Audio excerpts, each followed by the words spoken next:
السلام عليكم ورحمة الله وبركاته.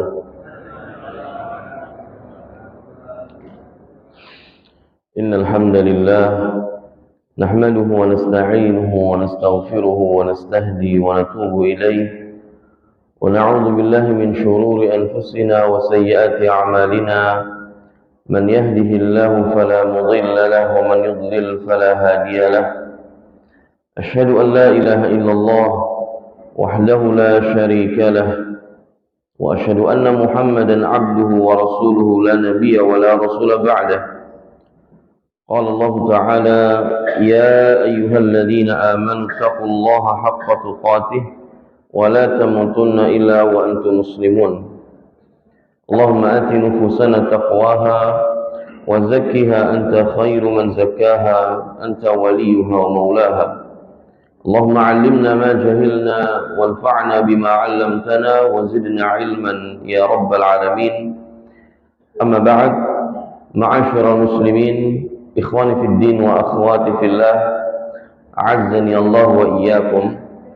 Para jamaah sekalian yang semoga dimuliakan Allah Subhanahu wa taala. Tidak ada kata yang pantas kita ucapkan pada pagi hari ini kecuali pujian serta sanjungan yang kita haturkan kehadirat Allah Subhanahu wa taala atas segala nikmat dan limpahan karunia yang Allah berikan kepada kita semua, terutama nikmat iman, nikmat sehat, dan nikmat hidayah taufik, sehingga hati-hati kita semua bergerak untuk berangkat dari rumah kita menuju rumah Allah Tabaraka wa Ta'ala, menunaikan kewajiban kita sebagai seorang muslim, yaitu menunaikan sholat subuh secara berjamaah. Salawat, salawat dan salam semoga senantiasa tercurah limpahkan untuk junjungan kita, Nabi yang mulia, Nabi Muhammad sallallahu alaihi wasallam, untuk keluarga beliau, para sahabat, dan juga orang-orang yang senantiasa istiqamah berjalan di bawah naungan sunnah beliau hingga hari kiamat kelak. Ma'asyiral muslimin, ikhwatal iman, a'azzakumullah, para jamaah yang semoga dimuliakan Allah Subhanahu wa taala. Pada kesempatan pagi hari ini, insyaallah taala, kita akan melanjutkan kembali pembahasan kita dari fikih salat berjamaah. Dan ini merujuk kepada hadis-hadis ahkam yang ditulis oleh Al-Hafidz Ibnu Hajar Al-Asqalani rahimahullahu taala dalam kitab beliau Bulughul Maram min Adillatil Ahkam. Adapun pembahasan kita pada pagi hari ini, kita akan memulai dari pembahasan hukmu man shalla thumma dakhala masjidan. Ya, setelah kita telah membahas panjang lebar tentang urgensi dari sholat berjamaah, fadilahnya, kemudian beberapa dalil yang menunjukkan kewajiban sholat berjamaah bagi laki-laki yang tidak memiliki uzur syar'i.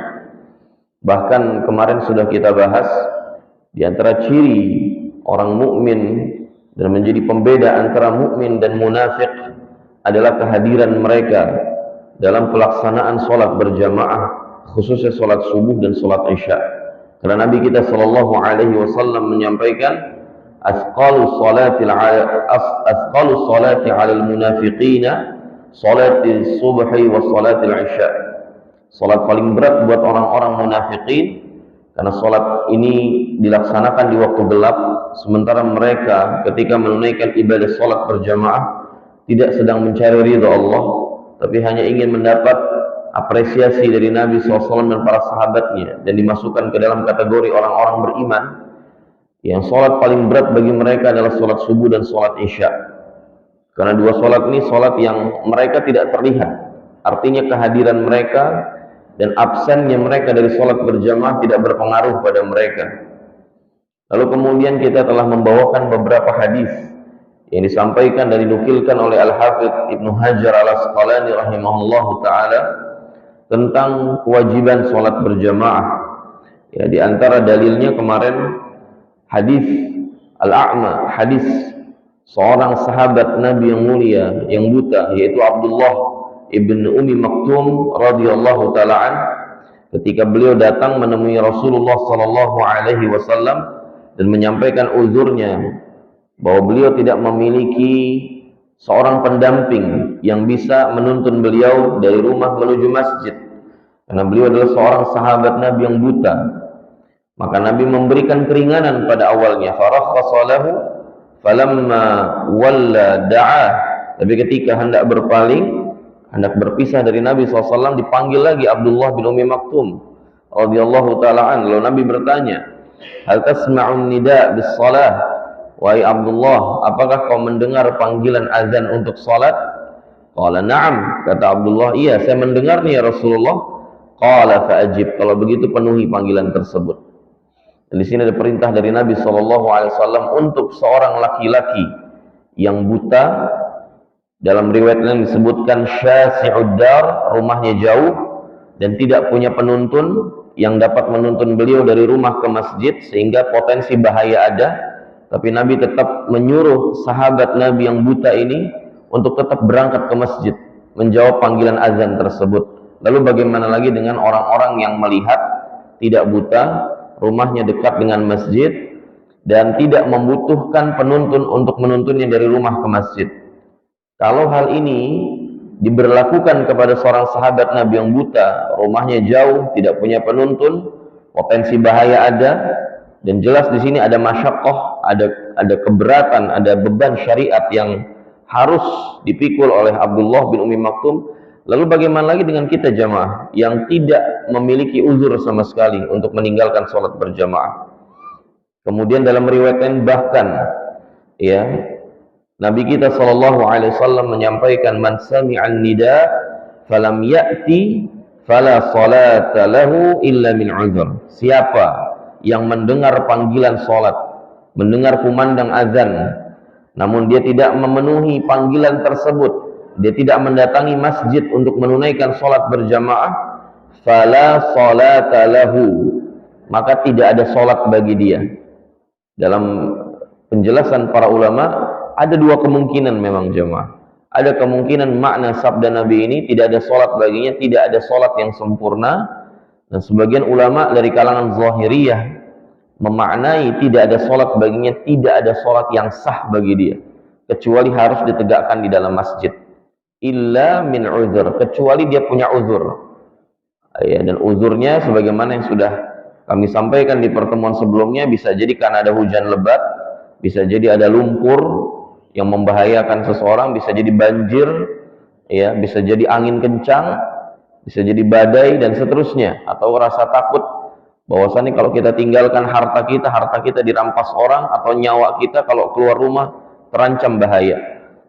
Nah, kalau ada uzur seperti ini, maka dia sholatnya sah di rumah menurut sebagian ahli ilmu.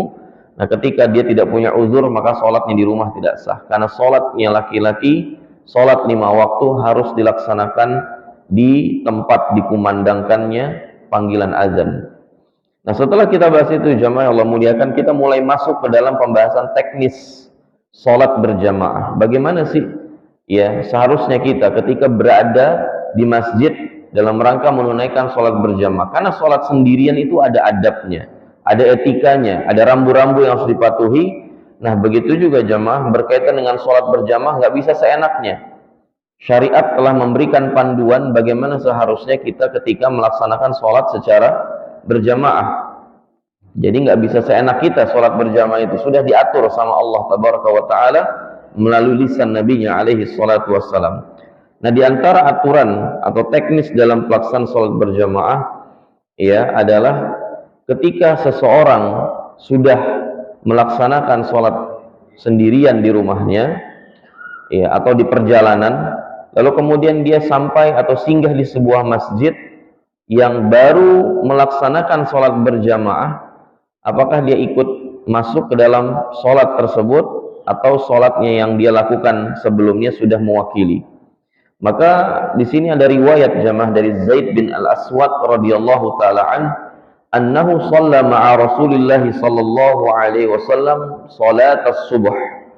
Suatu hari beliau pernah sholat bersama Rasulullah sallallahu alaihi wasallam sholat subuh.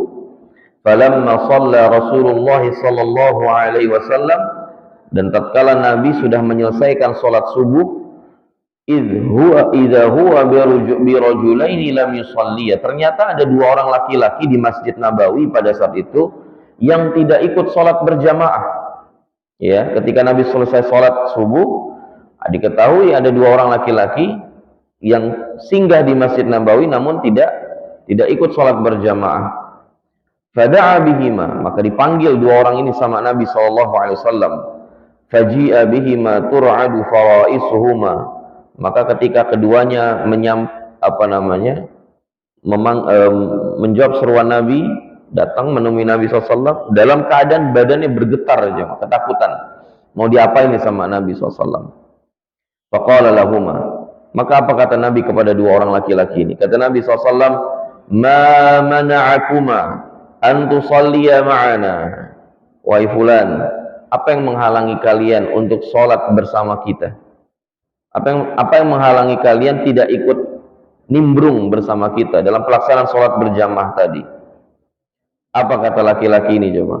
Keduanya mengatakan, qala qad shallaina fi rihalina, kami sudah sholat tadi ya Rasulullah di tempat singgah kami. Dalam riwayat yang lain disebutkan ini kasusnya ketika sedang haji wada, jemaah, sedang di Mina, artinya bukan dalam kondisi normal. Artinya sangat sangat memungkinkan kita udah sholat sendirian mungkin, kemudian kita jalan ke kemah tertentu, kemudian lagi menunaikan sholat berjamaah. Ini mungkin sekali terjadi, karena dalam riwayat yang lain disebutkan kondisinya ini sedang dalam keadaan haji wada dan posisi Nabi sedang di Mina pada saat itu. Maka kata dua sahabat tadi kepada Nabi SAW, qad shallaina fi rihalina, ya Rasulullah kita udah sholat tadi di tempat singgah kami. Qal, maka apa kata Nabi? Fala taf'ala, jangan kalian lakukan. Artinya jangan kalian ulangi lagi seperti ini. Idza shallaituma fi rihalikum, kalau kalian sudah sholat di sebuah tempat singgah yang kalian singgahi, entah di rest area mungkin atau di rumah, ya, karena ada uzur sebelumnya. Tsumma adraktumul imama wa lam yusalli, kemudian kalian mendapatkan imam belum sholat nih, sholat berjamaah baru akan dimulai. Fasalliya ma'ahu, maka ikut sholat sama imam tersebut, sholat berjamaah sama imam tersebut. Fa innaha lakum nafilah, karena sesungguhnya sholat tersebut itu terhitung sebagai amalan tambahan buat kalian. Ya, jamaah yang dimuliakan Allah Subhanahu wa taala, ya, karenanya dari hadis ini kata para ulama menunjukkan bahwasannya anna man dakhala masjidan fawajadahum yusalluna wa hum qad shalla annahu yushra' lahu an yusalliya ma'ahum. Hadis ini menunjukkan bahwa ketika seseorang masuk ke dalam masjid, kemudian dia mendapatkan sholat berjamaah belum dimulai atau baru saja dimulai atau masih sedang berlangsung sholat berjamaah tersebut, wa huwa qad shalla, dan dia posisinya sudah sholat sebelumnya, annahu yushra' lahu an yusalliya ma'ahum, maka disyariatkan bagi dia, dianjurkan bagi dia untuk mengikuti pelaksanaan sholat berjamaah tersebut. Idrakan li fadlil jamaah, sebagai bentuk, ya, antusias untuk mendapatkan fadilah, keutamaan mendapatkan pahala sholat berjamaah. Karena fadilahnya berbeda jemaah, sebagaimana sudah kita sebutkan di awal hadis bab ini, bahwa Nabi SAW menyampaikan sholatul rajuli fil jamaah afdalu min sholatihi fi baiti wa fi suqihi, ya, 25 darajah, wa fi riwayatin ukhra 27 darajah. Bahwa sholatnya seorang di dalam berjamaah, ya, itu pahalanya berbeda dengan orang yang sholat sendirian di rumahnya atau di pasarnya, di tokonya. Karena sebagian ada orang sholat jamaah karena dia yang nunggu toko, sholatnya di toko, padahal masjid ada.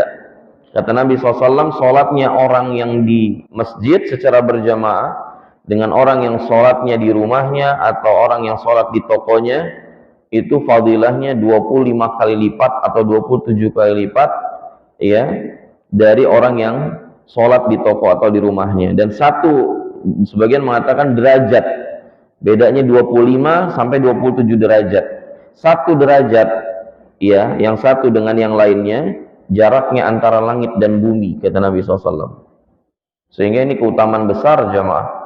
Ya, maka tatkala seorang dia sudah sholat sendirian, entah di tempat singgahnya di mana saja, kadang ada orang jamaah karena dia khawatir ketinggalan waktu sholat, maka dia sholat di mana aja. Lagi macet umpamanya, dia minggir, ya, kemudian dia cari musola atau cari rest area, yang dia sholat di situ sendirian, ya, atau dia sholat di pinggir jalan karena macetnya parah, dia pinggirin mobilnya atau dia pinggirin motor, dia sholat di pinggir jalan selama tempatnya suci, maka aman. Atau dia punya uzur, nggak bisa berangkat ke masjid jemaah, ya, karena ada hujan lebat, tiba-tiba hujannya berhenti dan nggak ada masalah, nggak ada lumpur, nggak ada banjir, nggak ada angin badai. Nah ternyata pas dia jalan lewat masjid, padahal dia sudah sholat tadi, ternyata masjid tersebut belum menegakkan sholat berjamaah, belum iqomah, atau sedang sholat berjamaah, maka datang ke masjid itu, ikut sholat berjamaah bersama mereka. Wa zahirul amr, ya, begitu juga jamaah yang Allah muliakan. Wa zahirul amr, perintah di sini tadi Nabi SAW memerintahkan, bukan membiarkan. Fasolliya, kalau kalian nanti dapetin sholat berjamaah meskipun kalian sudah sholat, kata Nabi, sholatlah kalian berdua. Ini perintah, ya. Dan hukum asal perintah dalam kaidah usul fiqh menunjukkan kewajiban, bukan sunnah. Pada dasarnya, ya, pada dasarnya segala perintah yang datang dari Nabi, apalagi datang dari Allah Subhanahu wa taala, ini kita pahami dengan hukum wajib, bukan hukum sunnah. Nah, waqad ajma'al ulama, para ulama telah berijma ala istihbabil i'adah, ya, tentang dianjurkannya mengulang salat. Wa innamal khilaf bainahum fil wujub, khilafnya ada pada kewajibannya saja. Jadi kalau kita ditanya jemaah, apa hukum mengulang sholat? Padahal kita sudah sholat sebelumnya, ya, sendirian, kita ulang sholat tersebut, dilakukan secara berjamaah, hukumnya apa? Ijma ulama, hukumnya dianjurkan. Tapi apakah dia wajib atau sunnah, terjadi khilaf di kalangan ulama. Ya, wa minhum man yufarriq baina man shalla munfaridan fil i'adah fi haqqihi wajibah wa baina man shalla fi jamaah thumma adraka ukhra fa tustahab. Sebagian ulama mengatakan dalam hal mengulang sholat jemaah. Jadi dalam ibadah itu ternyata ada istilah yang namanya i'adah, mengulang ibadah yang sudah dilakukan karena adanya cacat atau ada momentum di mana kalau kita mengerjakan lagi ibadah kita lebih sempurna. Contohnya dalam hal sholat ini jemaah. Ya, dalam sholat ini umpamanya kita sholat sebelumnya ternyata baru ngeh bahwa celana kita kena najis. Ya, maka kalau saat seperti itu wajib mengulang sholat. Ya, wajib mengulang sholat karena sholat sebelumnya ada cacat. Maka wajib dia ulang sholatnya dalam keadaan pakaian bersih atau suci dari najis. Atau terbukti tadi kita sholat tidak menghadap ke arah kiblat, maka disyariatkan i'adah. Ya, karena ada cacat dalam sholat kita sebelumnya. Atau karena sholat atau ibadah yang pertama kurang sempurna, ibadah yang kita ulangin sekali lagi ini kemungkinan besar lebih sempurna. Contoh kasus tadi jemaah, orang sholat sendirian, sholatnya sah atau tidak? Menurut jumhur sholatnya sah. Menurut jumhur ulama sholatnya sah, meskipun dia tidak punya uzur. Apalagi kalau punya uzur, ya kan? Sholat yang keduanya dilakukan secara berjamaah, ini lebih perfect, lebih sempurna daripada sholatnya yang sebelumnya secara sendirian. Nah, kata para ulama, kalau seandainya dia sebelumnya sholat sendirian, kemudian dia mendapati sholat berjamaah, maka mengulang ibadah sholat ini hukumnya wajib. Ada ulama yang memisah seperti itu hukumnya. Kalau sebelumnya kita sholat sendirian, kemudian kita dapat di masjid lagi sholat berjamaah, hukumnya wajib. Tapi kalau sebelumnya kita sudah sholat berjamaah, ya, kemudian kita jalan lagi, kita singgah di sebuah masjid lagi, umpamanya masih sedang mengerjakan sholat berjamaah yang tadi kita sudah kerjakan, maka hukumnya tustahab, dianjurkan, dihimbau, tidak sampai derajat wajib, tapi tetap dianjurkan kita mengikuti sholat berjamaah. Jadi ala kulli hal jemaah yang dimuliakan Allah Subhanahu wa taala, ketika kita sedang singgah di sebuah masjid yang sedang menunaikan sholat berjamaah, ya, meskipun kita sudah sholat sebelumnya baik dalam keadaan sendirian atau bahkan kita sudah sholat dalam keadaan sholat berjamaah, kemudian kita dapati di masjid tempat singgah tersebut akan dilaksanakan sholat berjamaah, maka tetap dianjurkan untuk melaksanakan sholat berjamaah tersebut. Tujuannya apa? Mendapatkan pahala nafilah, mendapatkan pahala tambahan dari sholat yang sudah kita kerjakan sebelumnya. Kemudian jamaah yang dimuliakan Allah Subhanahu wa taala, sebagian ulama ya berpendapat bahwa hadis ini secara zahirnya menunjukkan bahwa al-i'adah, mengulang salat, jaizah fi jami'is salawat kas-subhi wal 'asr.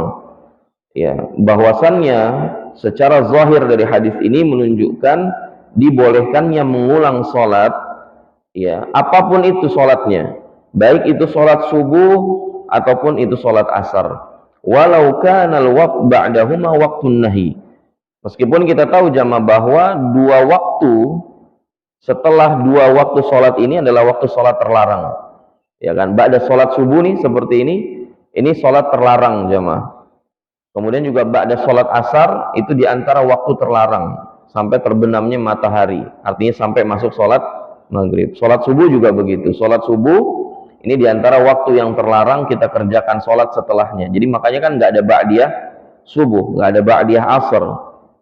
Ya, dan itu terlarang sampai matahari meninggi seukuran anak panah, atau yang kita kenal dengan istilah waktu syuruk. Makanya kita nanti sholat lagi pas waktu syuruk. Kalau setelah sholat subuh kita sholat lagi, ini sebagian ulama mengatakan hukumnya haram, sebagian mengatakan hukumnya makruh.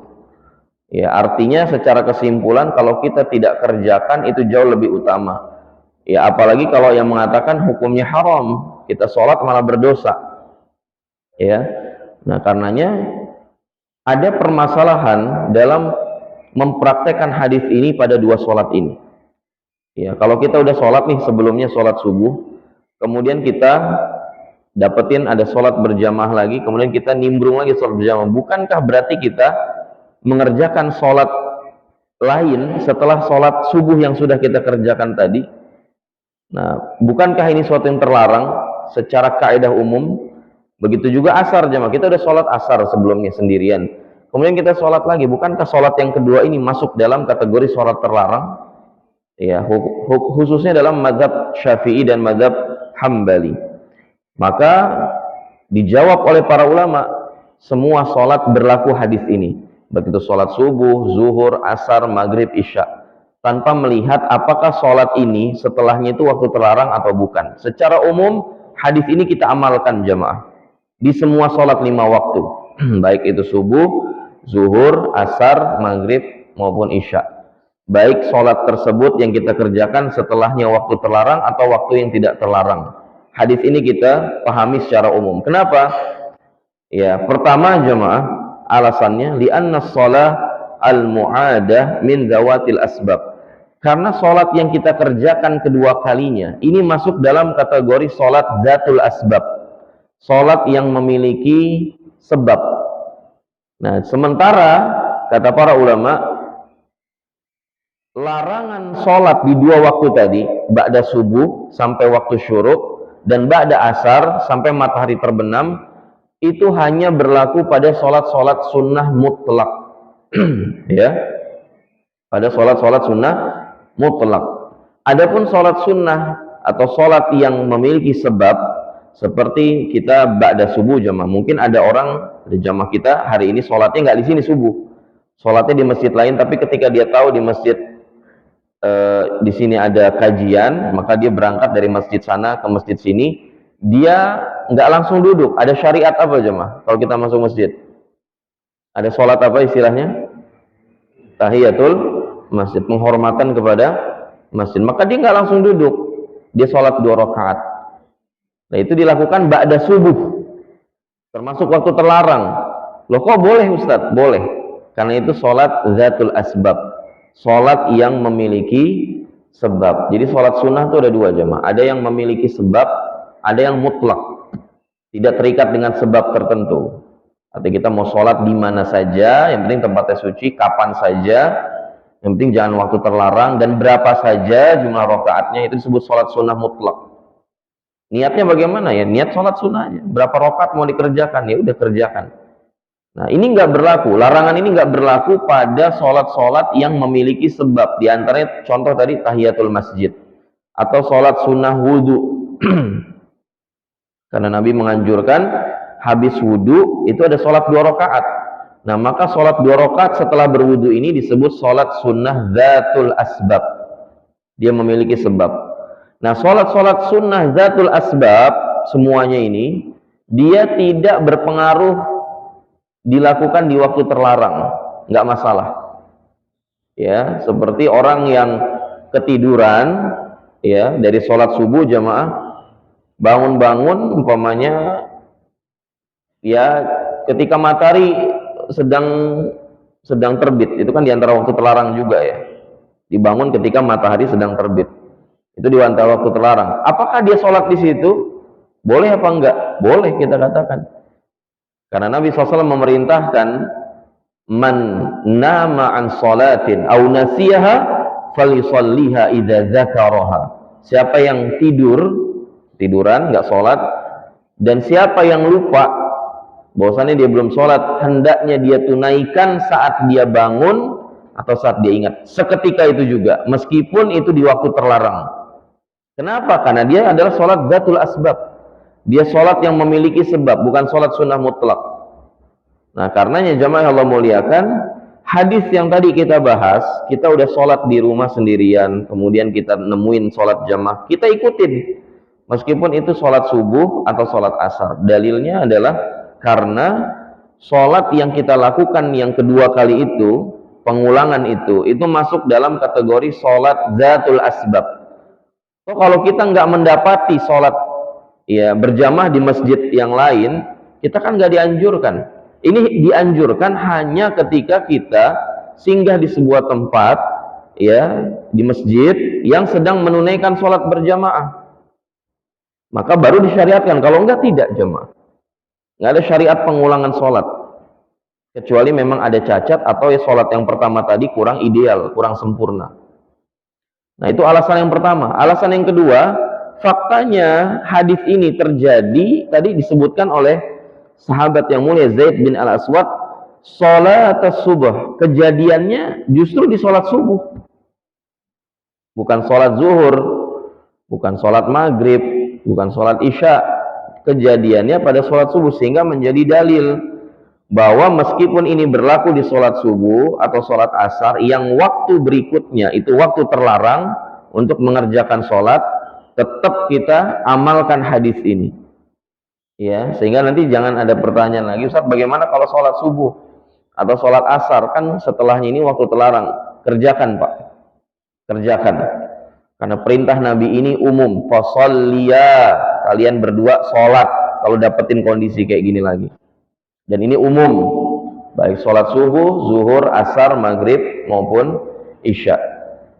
Nah, kemudian juga jamaah yang dimuliakan Allah Subhanahu wa taala, dari hadis ini menunjukkan ya keumuman bahwasannya tidak ada bedanya antara apakah pengulangan sholat ini ya dilakukan meskipun sholat maghrib, karena beda. Yang lain kan ini genap semua jamaah, kecuali maghrib kan ganjil. Kalau maghrib diulang, masalahnya kan kita sholat 3 rakaat maghrib sebelumnya, kemudian kita sholat lagi umpamanya, jadi ganjil apa jadi genap? Jadi genap, jadi 6, ya kan? Nah, apakah berlaku di sholat maghrib hadis ini?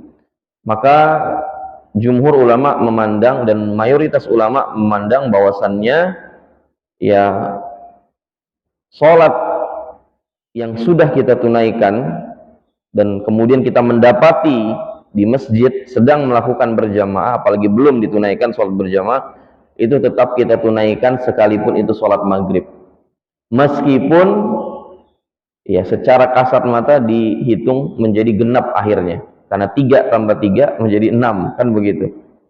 Tapi ini yang diamalkan oleh jumhur ulama dan difahami oleh mereka seperti itu. Ya, nah sebagian mengatakan bahwasannya ya kalau maghrib maka tidak diulang.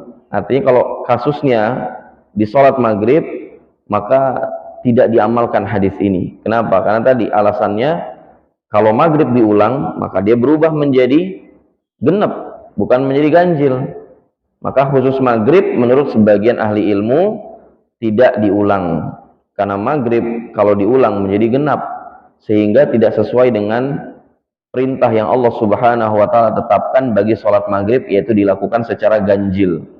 Namun yang lebih tepat jamaah, wallahu a'lam, ya, hadis tadi berlaku umum, ya, berlaku juga bagi sholat maghrib, dan hitung-hitungannya tidak seperti itu jamaah, karena tetap dihitungnya satu-satu. Karena Nabi tadi menyampaikan apa? Yang sebelumnya, yang sudah kita tunaikan sebelumnya itu dihitung sebagai ibadah wajib secara tersendiri, yang berikutnya itu terhitung sebagai ibadah sunnah, ibadah tambahan. Artinya tidak bisa kita katakan kita sudah sholat sebelumnya 3 rakaat, kemudian kita sholat lagi 3 rakaat jadi 6, enggak. Ini bukan sholat yang sama, ini sholat yang berbeda. Karena yang sebelumnya dihukumi wajib, yang berikutnya dihukumi sunnah. Lalu kemudian jamaah yang dimuliakan Allah Subhanahu wa Ta'ala, berkaitan dengan hadis tadi, para ulama mengatakan, ya, karena dalam riwayat yang lain disebutkan, "Tsumma ataituma masjid jama'atan." Kalian sudah sholat di rumah, di persinggahan kalian, kemudian kalian mendapati di masjid sedang melakukan sholat berjamaah. Maka, ya, sebagian ulama mengatakan annal i'adah mukhtassah bil jamaah allati tuqamu fil masjid. Pengulangan ini baru disyariatkan secara khusus ketika kondisinya adalah sholat berjamaah di masjid. Lallati qad tuqamu fi ghairi, bukan sholat yang ditunaikan di luar masjid, enggak. Ini hanya berlaku syariat tadi, hadis ini jemaah, hanya berlaku kalau kita datang ke masjid dan masjid itu sedang menunaikan sholat berjamaah. Faman hadara jamaah yusalluna fi manzil aw mustarahan wa nahwihima li'udhrin wa kana huwa qad shalla lam yusalli ma'ahum. Sehingga ketika sholat berjamaah ini ditegakkan bukan di masjid, bisa jadi di rumah atau di sebuah tempat yang memang bukan tempat yang biasa dijadikan tempat sholat berjamaah, ya, maka ketika dia sudah sholat lalu dia mendapati jamaah tersebut, dia tidak dianjurkan mengulang sholatnya. Jadi sholat ini jamaah berlaku khusus jika kita masuk ke masjid dan masjid itu sedang dalam menunaikan sholat berjamaah. Artinya kalau bukan di masjid, kata ahli ilmu, maka kita tidak disyariatkan untuk mengulang ibadah sholat kita. Nah, itu jamaah yang dimuliakan Allah Subhanahu wa Ta'ala, berkaitan dengan hadis yang pertama tentang siapa yang masuk ke dalam masjid lalu dia mendapati jamaah, maka dia dianjurkan untuk menunaikan sholat berjamaah di masjid tersebut sekalipun dia sudah menunaikan sholat sebelumnya. Khususnya bagi dia yang sholat sebelumnya ini sholat sendirian, ya, dia sholat mendapati jamaah, atau sebelumnya dia qashar umpamanya, kan kurang sempurna, ya, lalu dia sampai di rumahnya ternyata masih dapat sholat secara berjamaah, sholat lagi jamaah, sholat lagi untuk mendapatkan fadilah sholat nafilah atau sholat sunnah.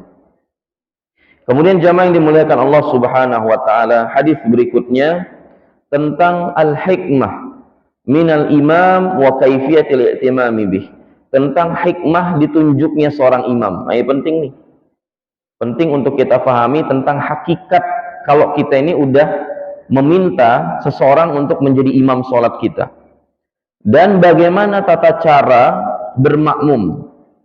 Nah, tata cara kita bermakmum. Hadis ini diriwayatkan oleh Abu Hurairah radhiyallahu taala an.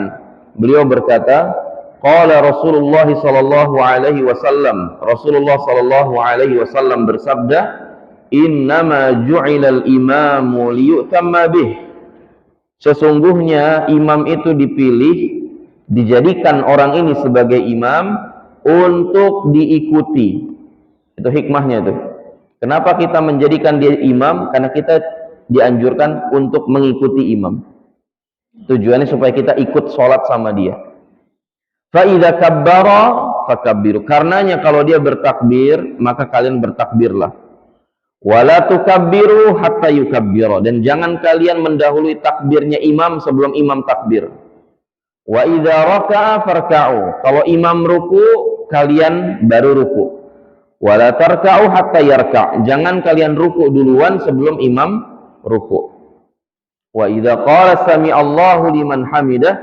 Dan kalau imam mengucapkan sami Allahu liman hamidah, faqulu, maka kalian ucapkan Allahumma rabbana lakal hamd.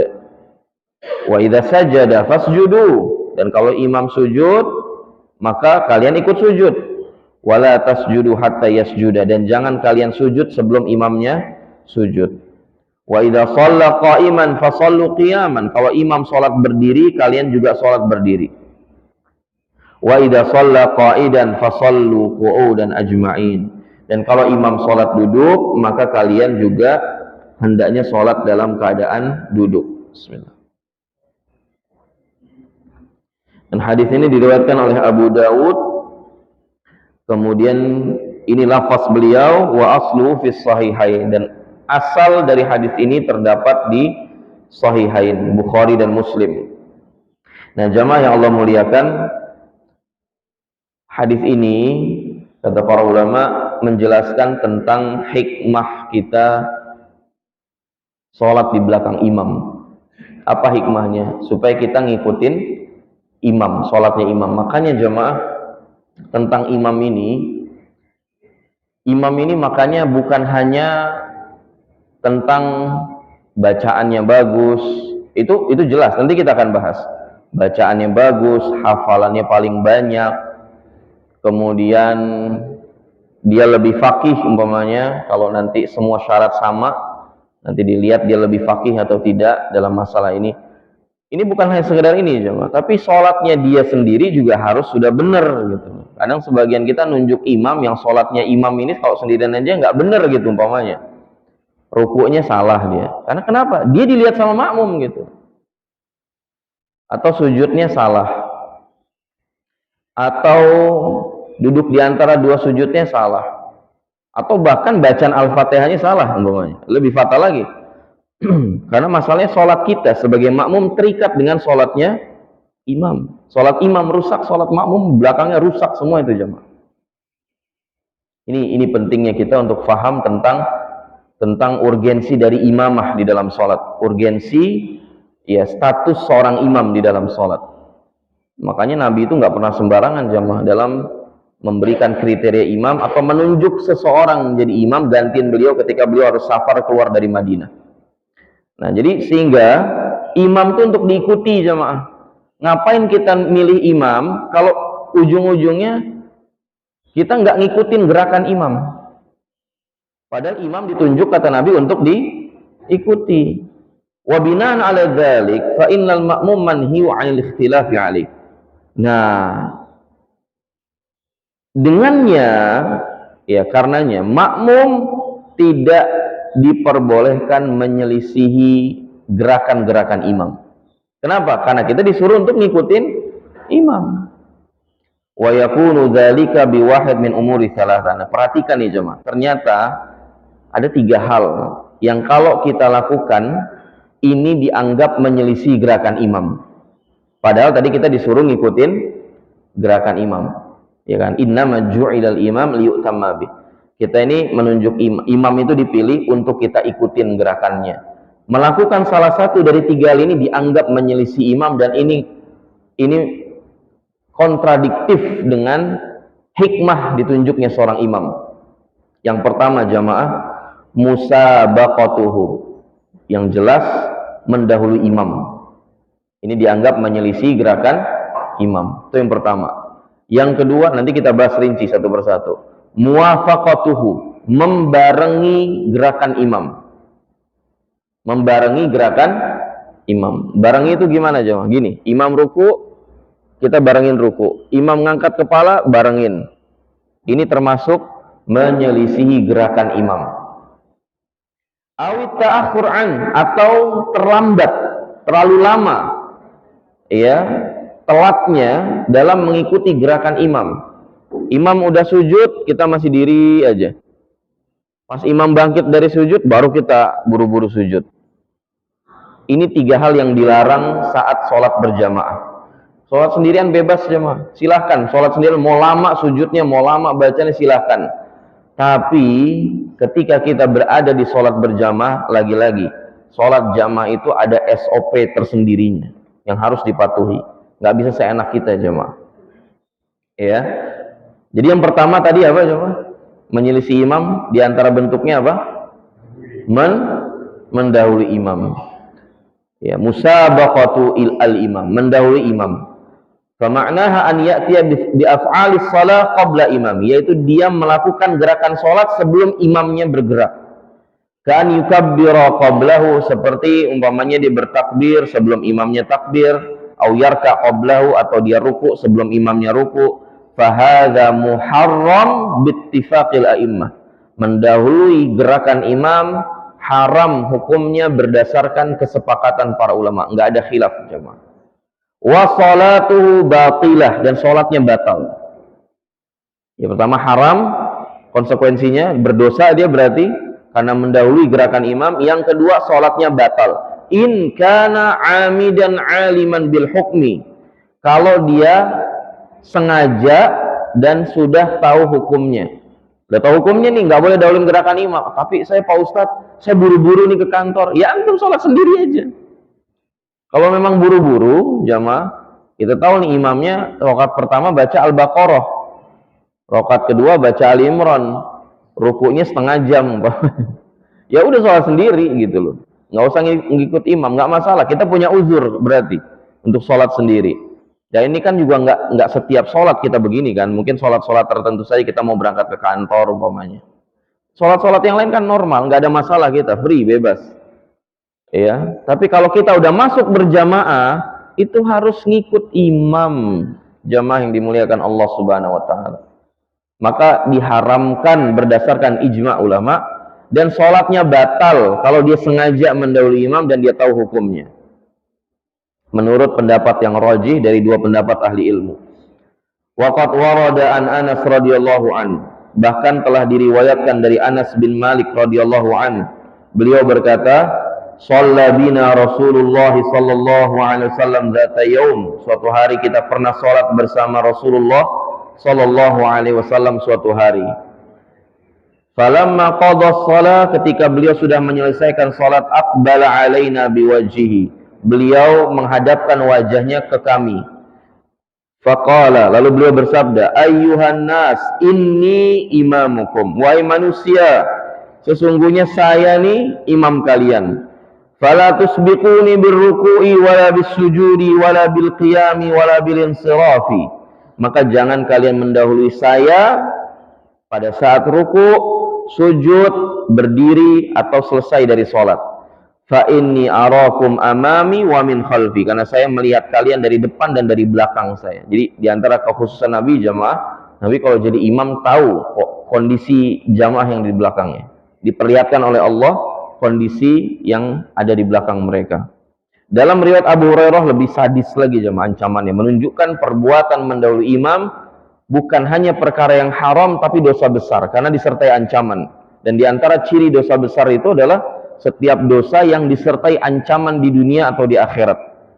Dalam hadis Abu Hurairah Nabi SAW bersabda, "Ama yakhsha ahadukum idza rafa'a ra'sahu qabla al-imam an yaj'alallahu ra'sahu ra'sa himar atau yaj'alallahu suratahu surata himar." Kata Nabi SAW, apakah tidak takut salah seorang dari kalian mengangkat kepalanya sebelum imam? Apakah orang-orang yang mengangkat kepalanya di antara kalian sebelum imam ini nggak takut, kata Nabi? Allah ganti kepalanya nanti hari kiamat dengan kepala keledai, atau wujudnya dia nanti jadi wujud keledai pada hari kiamat. Ini ancaman besar jemaah. Artinya apa? Ini termasuk dosa besar saat pelaksanaan sholat berjamaah, mendahului imam. Nah, makanya kayak sholat Formula One tuh. Jadi Indonesia aja nih jamaah ada sholat Formula One tuh. Sholat MotoGP dulu-duluan sama imam. Sholat raweh, Allahu Akbar, Allahu Akbar, Allahu Akbar. Saya lihat beberapa jamaah itu imam belum bangkit, saking takut ketinggalan imam, dia duluan yang bangkit gitu. Jadi main kebut-kebutan gitu. Apa nggak takut kata Nabi? Pada hari kiamat kepalanya nanti diganti dengan kepala keledai, atau wujudnya dia diganti dengan wujud keledai. Nah, apa hukumnya jamaah bagi orang yang mendahului imam? Kata para ulama, wa in kana sahiyan au jahilan bil hukmi fa shalatu shahihah. Kalau dia lupa, oh iya saya kan lagi bermakmum ya. Atau dia memang nggak tahu hukumnya, maka salatnya sah. Lakin alaihi an yarji'a liya'tiya bima sabaq bihi imamu ba'da imami. Tetapi kalau dia sadar, nggak sengaja jamaah, misalnya dia pikir imamnya udah Allahu Akbar gitu, nggak kurang jelas didengarnya. Ternyata imam masih sujud, dia ngangkat kepala, maka dia nggak dosa, sholatnya tetap sah, karena dia nggak sengaja. Dia pikir imamnya sudah ngucap Allahu Akbar, ternyata imamnya masih sujud. Ternyata imam lagi doa, cuman karena sholatnya sekarang pakai speaker, disangkanya Allahu Akbar gitu kan. Nah, setelah itu dia ikutin imam dulu, jangan sengaja udah lupa atau dia nggak sengaja, udah gitu aja, enggak, dia balik lagi ke posisi imamnya masih dalam gerakan tersebut. Enggak masalah. Ya. Wa yara Imam Ahmad bi butlani sholati man sabaqa imamuhu mutlaqan. Tapi Imam Ahmad lebih mutasyaddid dalam hal ini.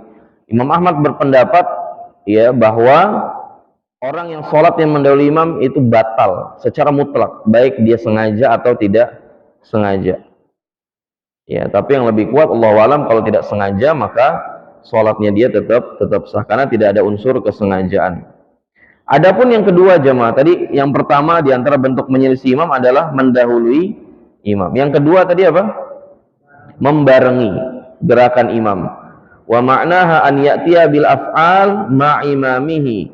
Dia melakukan gerakan bersama imam, membarengi imam. Fayukabbir ma'ahu, imam takbir, dia barengin takbirnya. Wa yarka' ma'ahu, imam ruku', dia barengi ruku'nya imam. Fa in kana fi takbiratul ihram, kalau ini kasusnya terjadi saat takbiratul ihram, bi an kabbara ma imamihi lam tan'aqid salatuhu. Kalau ini terjadinya pada takbiratul ihram, membarengi gerakan takbiratul ihramnya imam, salatnya tidak sah, enggak dianggap. Ya, kalau pada yang lain masih lebih ringan, tapi pada saat takbiratul ihram sama dengan mendahului imam tadi itu saat takbiratul ihram. Kalau pada kasus yang lain lebih ringan jemaah. Saat mendahului imam sujudnya, rukuknya umpamanya. Tapi kalau mendahului pas takbiratul ihram, ya, dengan sengaja lagi, maka sholatnya dia tidak dianggap, tidak sah. Kemudian yang ketiga tadi, di antara bentuk menyelisih imam adalah apa? Ta'akhur, terlambat dalam mengikuti gerakan imam.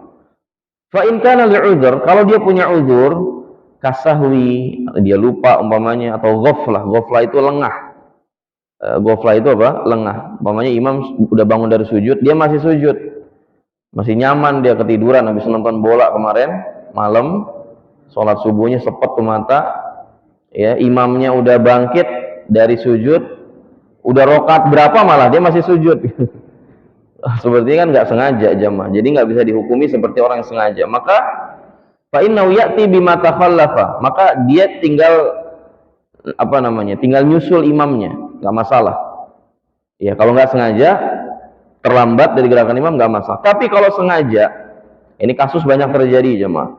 Dia tahu tentang fadilah memperbanyak doa saat sujud, ya, tapi dia lupa status dia sebagai makmum. Kalau sebagai imam mungkin masih lebih ringan. Itu pun sangat tidak dianjurkan jemaah. Ini hanya berlaku pada sholat sendirian.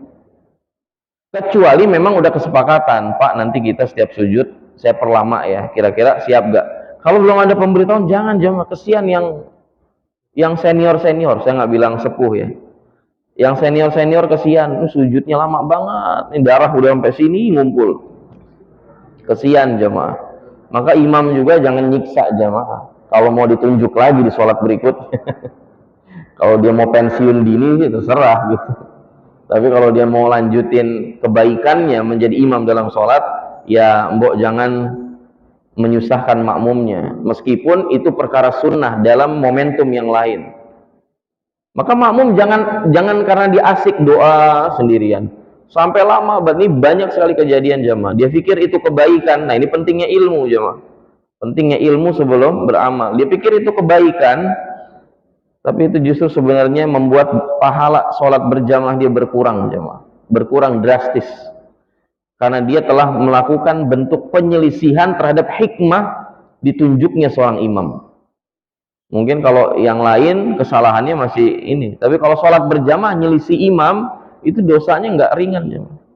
Itu bukan kesalahan ringan dalam sholat berjamaah. Kesalahan paling fatal dalam sholat berjamaah itu adalah ini. Makanya Imam Ibnu Hajar mencantumkan ini di awal. Kesalahan paling fatal saat sholat berjamaah itu adalah menyelisihi gerakan imam. Kenapa? Bahkan dia bisa berpotensi membuat sholat makmum tersebut tidak sah. Sebagaimana tadi kita bahas dalam kasus yang pertama tadi, mendahului gerakan imam. Nah, jadi nggak boleh orang itu imam muda bangkit dia masih ruku, dia masih sujud. Maka ini bentuk menyelisih gerakan imam. Sehingga yang harusnya dilakukan bagaimana jemaah? Yang harusnya dilakukan adalah imam sujud, dia segera sujud. Imam ruku, imam udah sempurna rukunya, baru dia bergerak. Dan seperti itu para sahabat jemaah. Kami tidak sujud sampai Nabi betul-betul kami lihat meletakkan keningnya di tempat sujud, baru kami bergerak, baru kami turun sujud. Nah, imamnya juga, ini pentingnya lagi zaman ini ceramahnya bukan buat makmum aja, buat imam. Imam juga sudah tahu teknis pelaksanaan sholat berjamaah seperti ini, jangan juga dicepat-cepat sujudnya. Makmum disuruh ngelihat imam sudah meletakkan keningnya dulu, baru dia turun. Nah, imamnya malah baru letakin kening, udah bangkit lagi langsung. Kesian makmumnya jamaah, ngos-ngosan itu. Maka ya imamnya tumak ninah gitu, paling tidak tumak ninah. Dia tahu di belakangnya ada makmum yang kalau mau turun sujud itu butuh muqaddimah gitu kan. Butuh pelan-pelan karena si pinggang ini udah berasa gitu. Begitu juga ketika bangkit dari sujud, ada makmum yang ya Allah, kayak di pundaknya itu ada gunung gitu. Sehingga butuh pelan-pelan. Maka imam juga jangan buru-buru. Dia harus melihat kondisi makmumnya nih. 70% makmumnya senior-senior semua. Maka dia harus lihat kondisi yang ada di belakangnya. Nah, maka yang idealnya dalam hal teknis sholat berjamaah mengikuti imam adalah tunggu sampai imam menyempurnakan rukunnya.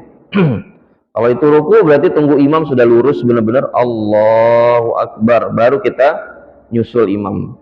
Sami Allahu liman hamidah, baru kita bangkit. Gitu loh. Ngelihat imam.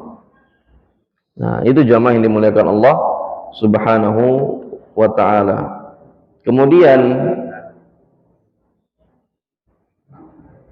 hadis ini menunjukkan, sebelumnya jamaah, bahwa ulama berselisih tentang apakah mengikuti imam itu dalam urusan zahir dan batin atau zahir saja. Maknanya apa? Gerakan kita ngikutin imam, tapi niat itu bisa jadi beda. Bisa jadi imam sholat fardu, dia sholat sunnah makmumnya, atau sebaliknya. Atau dia sholat zuhur, imamnya sholat asar, dianya sholat zuhur umpamanya. Apakah bisa seperti itu? Nah, sebagian ulama mengatakan bahwa bermakmum itu pada perkara zahir dan batin. Sehingga apa? Zahir ngikutin imam seperti tadi, batinnya juga harus sama. Niatnya dia sholat harus sama dengan niatnya imam. Nah, pendapat kedua, dan ini yang lebih kuat wallahu a'lam, bahwa niat itu tidak mesti sama imam. Dalam artian bisa jadi seorang makmum sholat sunnah, imamnya sholat fardu, atau makmumnya sholat fardu, imamnya sholat sunnah. Bisa jadi seperti itu. Dan ini kasus terjadi pada Mu'ad bin Jabal radhiyallahu anhu. Beliau udah sholat sama Nabi di Madinah, di Masjid Nabawi, pulang ke kampungnya jadi imam. Tadi kita bahas jamaah, orang kalau dia ada faktor pendorong, dia bisa mengulang sholatnya kan. Sholat yang kedua cuman jadi sholat nafilah, sholat sunnah. Sholat dia sama Nabi tadi fardu, sholat dia yang kedua bersama kaumnya itu sholat sunnah, makmumnya sholat fardu. Nah itu Nabi nggak ingkari jemaah. Nah dari sini para ulama mengatakan tidak mengapa adanya perbedaan niat antara imam dan makmum, karena yang dianjurkan itu adalah menyesuaikan atau mengikuti imam pada perkara-perkara yang zahir saja. Dan juga hadis ini menunjukkan bahwa makmum kalau imamnya mengucapkan sami Allahu liman hamidah, makmumnya cukup mengucapkan Allahumma rabbana lakal hamdu. Artinya makmumnya nggak perlu mengucapkan sami Allahu liman hamidah. Imamnya sami Allahu liman hamidah, makmumnya langsung rabbana atau Allahumma rabbana walakal hamd. Ini jamaah yang dimuliakan Allah Subhanahu wa taala, berkaitan dengan pembahasan kita pada pagi hari ini. Mudah-mudahan bermanfaat untuk semakin menambah keilmuan kita tentang teknis sholat berjamaah. Insyaallah taala kita akan lanjutkan di pertemuan berikutnya.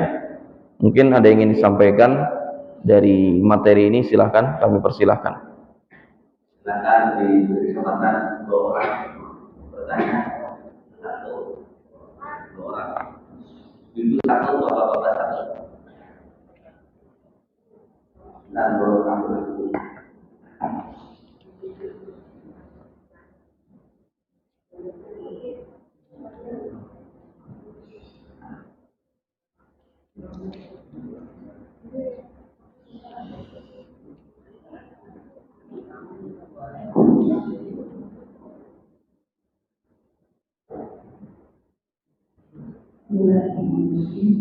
Assalamualaikum warahmatullahi wabarakatuh. Waalaikumsalam warahmatullahi wabarakatuh.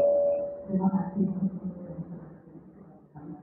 Saya itu masih banyak kekurangan saya tanyain. Sebenarnya pengen banyak pertanyaan dan masih kurang. Yang kita bahas hari ini tentang sholat berjamaah. Kalau tadi dibahas sholat berjamaah di masjid ini, iya. Jadi saya tanyakan pahalanya banyak sekali Pak, yang sama sekali mendengarnya. Apakah itu berlaku juga untuk kalimat belakang singkatan Pak? Ya. Terima kasih. Langsung jawab atau ada lagi? Kalian tepat. Ya.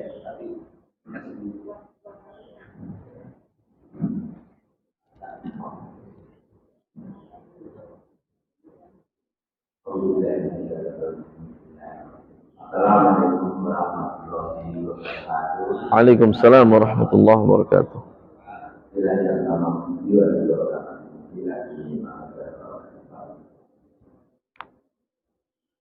Awal dulu dan ma'rifat. Kewajiban manusia yang pertama, kewajiban manusia yang pertama dan utama adalah mengenal Allah. Barulah kaki seorang diri. Dirikanlah sholat untuk mengingat aku. Yang bisa mendirikan sholat itu jelas. Yang pertama adalah dia mengenal Tuhan dan mengenal Allah. Setiap muslim, insya Allah mampu mengerjakan sholat. Tapi yang mendirikan sholat tidak semua memiliki kadar mampu mendirikan sholat. Silakan orang yang melakukan sholat itu lalai dari maksud dan tujuan sholat. Allah Akbar, artinya kadang-kadang kita belum makan. Pertanyaannya bahwa dia memiliki kadar pemahaman dalam konteks keilmuan Islam ini adalah berbeda. Ini dalam pandangan syar'i, dalam pandangan tauhid dan akidah dan seterusnya. Jadi mohon petunjuk. Pertanyaannya seperti dari ayat tadi. Terus kita ini katakan sampaikan tadi jelas. Kita bermakmum dengan orang yang belum mengenal Allah dan itulah sisi-sisi permasalahan yang ada di umat muslim itu sendiri. Terima kasih.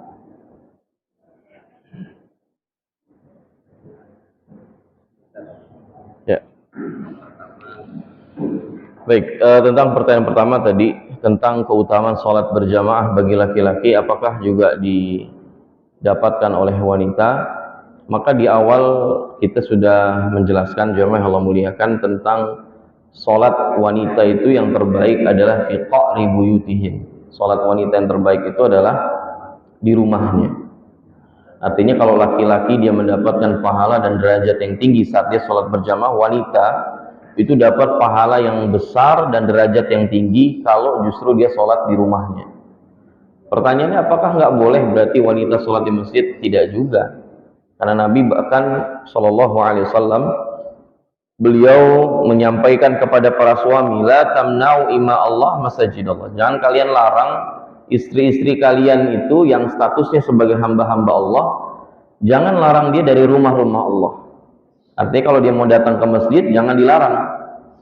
Kecuali memang ada faktor lain yang ya berpotensi membahayakan dia. Umpamanya kalau dia keluar dari rumahnya ke masjid, memang kondisi sedang tidak aman dan seterusnya, maka lil maslahah, untuk kemaslahatan, maka suaminya ini tidak memperbolehkan istrinya ke masjid karena ada faktor lain, bukan karena tidak suka. Jangan sholat di masjid di situ masjidnya begini, enggak boleh melarang. Kecuali memang masjidnya ya ada penyimpangan yang fatal dalam pelaksanaan sholat berjamaah. Umpamanya sholat zuhurnya 3 rakaat, umpamanya sholat subuhnya 4, gitu kan.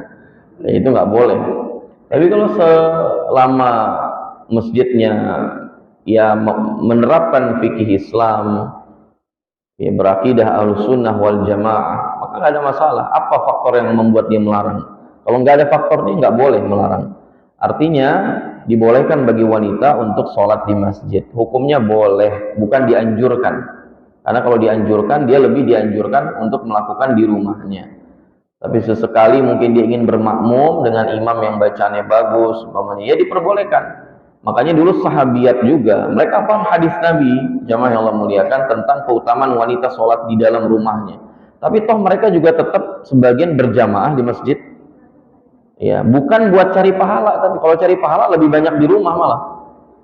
Kalau nyari derajat lebih tinggi di rumah derajatnya, tapi mereka ingin cari ya mungkin kekhusyuan atau pengen cari sensasi sholat diimami oleh imam yang bagus, umpamanya. Itu terjadi di masa Nabi.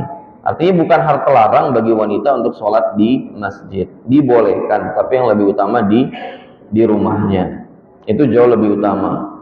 Nah, tapi Pak Ustadz, kalau kita nanti sholat di rumah subuhnya datang ke masjid, kajian kita telat, ya nggak masalah sholat di masjid berarti dalam momentum tertentu. Gitu ya. Tapi kalau nggak ada momentum yang pengen kita cari, misalnya memang sholat biasa nggak ada kajian ya, atau bukan dalam momentum sholat tarawih ya, maka sholat di rumah jauh lebih utama. Kecuali memang sholat yang disyariatkan dilakukan secara berjamaah, seperti sholat khusuf, gerhana matahari, gerhana bulan, sholat istisqa, sholat id. Itu memang sholat-sholat sunnah yang dianjurkan dilakukan secara berjamaah. Tapi sisanya sholat-sholat yang sunnah yang lain, sholat fardunya wanita, itu dilakukan di rumahnya dan pahalanya jauh. Bahkan kalau dia sholat di bagian paling dalam rumahnya, tapi jangan di dapur dekat WC juga, tetap sholat di rumahnya paling dalam dengan kondisi yang baik, kondisi yang bersih, yang suci. Itu jauh lebih besar pahalanya dari dia sholat di bagian luar rumahnya. Itu Bu ya, mudah-mudahan bisa difahami tanpa mengurangi semangat ke masjid. Karena ibu-ibu bisa ke masjid pada momentum-momentum yang lain, seperti kalau ada kajian, ada amal sosial. Jadi bukan berarti nggak ke masjid saat sholat 5 waktu, artinya semangat ke masjidnya kendor, enggak juga. Karena yang buat kita ke masjid banyak, bukan hanya sholat, Bu. Dulu Nabi menyusun strategi jihad juga di masjid. Ya, kaderisasi Nabi di masjid, amal sosial di masjid. Ya, masjid itu memang pusat dari pergerakan Islam, bukan hanya masalah ibadah sholat. Baik, Allahu a'lam. Kemudian pertanyaan kedua tentang kadar apa tadi Pak? Kekhusyuan. Atau kadar pemahaman, ya, kadar pemahaman Muslim yang berbeda-beda, apakah dia berpengaruh kepada ibadah sholat? Kalau dia betul-betul sudah menjalankan Pak semua teknis ibadah sholat yang dijelaskan oleh Nabi SAW, dijelaskan oleh para ulama, waris para nabi, karena nggak mungkin kita ngambil sholat dari Nabi langsung, ya, tapi kita belajar dari tulisan-tulisan para ulama, ya, maka ya buku-buku para ulama kita jadikan referensi untuk membimbing sholat kita. Nah, selama sholat kita sudah sesuai dengan sholat yang dianjurkan oleh Nabi SAW, dengan sifat sholatnya Nabi SAW, insya Allah sholat kita sempurna secara zahir. Tinggal benahi masalah batinnya, berarti tadi masalah kekhusyuannya. Makanya Nabi mengatakan Pak, Nabi SAW mengatakan ada orang sholat itu selesai sholat, dia cuma dapat 1/3 dari pahala sholatnya. Ada yang cuma dapat setengah, ada yang dapat 1/6, ada yang dapat 1/8, ada yang sholat tapi nggak dapat pahala sholat sama sekali, tapi sholatnya sah, gitu loh. Jadi secara teknisnya benar, rukunya benar, sujudnya benar, i'tidalnya benar, tapi pahalanya tidak sempurna. Kenapa? Sebagian ulama mengatakan faktornya diantaranya kekhusyuan sholat. Tadi kaitannya dengan bagaimana dia menghadirkan Allah di dalam sholatnya, dalam tanda kutip.